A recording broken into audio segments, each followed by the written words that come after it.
Let's keep in mind this statement by Arthur C. Clarke for a second. Any sufficiently advanced technology is indistinguishable from magic. It's a little complex. I'd rather he would say any invention is indistinguishable from magic. Because sufficiently advanced technology, well, would we all agree that spoken word is sufficiently advanced? And, you know, toothpicks, are they sufficiently advanced? Anything we invent. So, like I said, I think it's important to reinvent aphorisms and not just settle for them. And so Warren Ellis says any sufficiently advanced civilization is indistinguishable from its nature. And here you got cyberpunk Bruce Sterling author, any sufficiently advanced technology is indistinguishable from its garbage.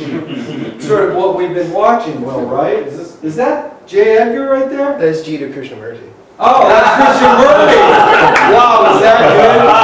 So maybe they were lovers. So, anybody have any questions? That's why you got George Bush. No, now I'm going to say it. That's why you got Mitt Romney.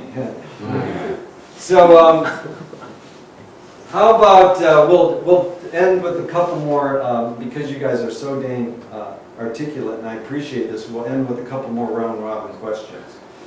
Is perception reality? So we'll start with the scientific guy. What's your name? Harley. Thank you. Are smart. Is perception reality? Oh God. But here's the thing. Keep in mind, we're not trying to think. We're trying to be perceptual, not conceptual. So thinking is like, the great thing about thinking is, what we've tried to do tonight is reinvent thinking. They, Chico Marx and Groucho were in a jam, and he goes, we got to think. He goes, we already tried that. George Clinton said it for the occupiers, think, it ain't illegal yet. And the great Captain Beefheart. You've had too much to think. Yeah, no, I've had too much to think. Instead of I've had too much to drink, I've had too much to think. So, what was my question to you?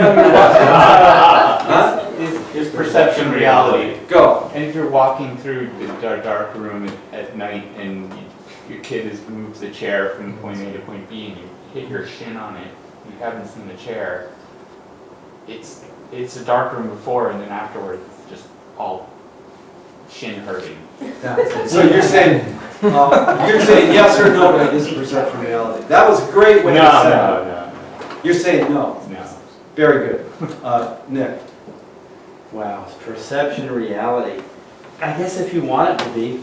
Very good, Maya. Absolutely not. Thank you. Eric? No, it's not. Thank you. Only if you believe it.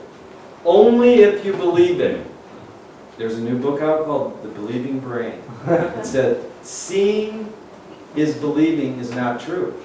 It's the other way around. Reversal. Believing is seeing. When you believe something, then you see the stuff that supports that belief. Now, I'm not saying one is right or wrong, but it's an interesting thing again about sense ratio shifting, how we use the word seeing. Thank you. Is perception reality? Not necessarily. Thank you.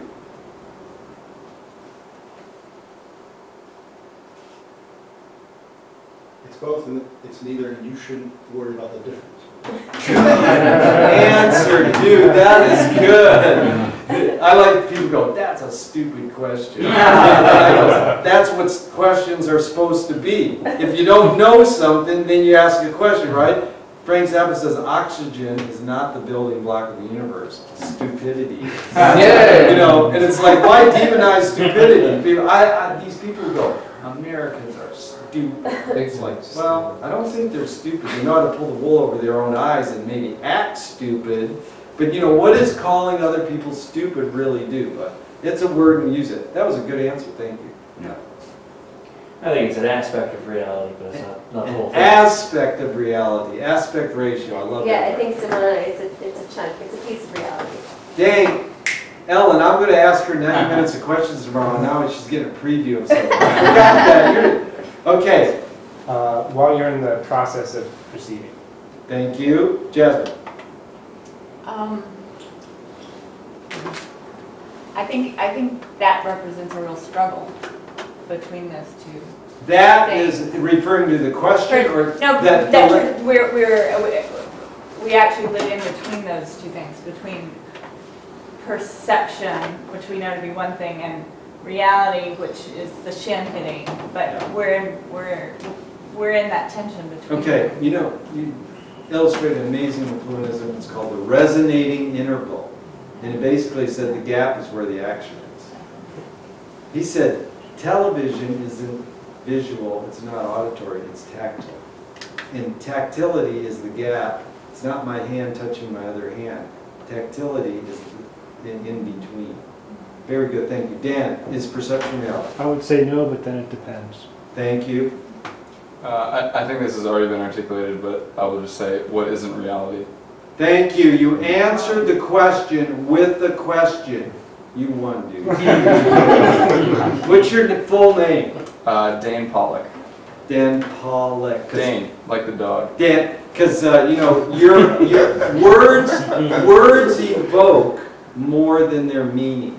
So I was at Craig Baldwin's, great San Francisco filmmaker and facilitator of experimental films for 27 years. And Will be back at Other Cinema. What date? Will, you know? November 10th. There you go, man. Will's a two-time on this schedule for Craig Baldwin. And so your name or where you're from explains who you are.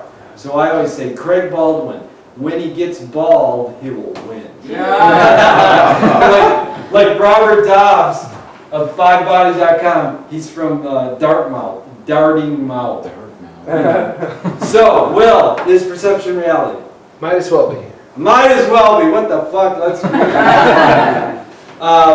Thomas. I think it's just how you want to use your senses. Good. George. You see what you look for. You see what you look for. Very good. And not. Like our friend over here, I answer a question with a question. Simulated perception and artificial reality. Is a simulated perception an artificial reality? Very good. I like that.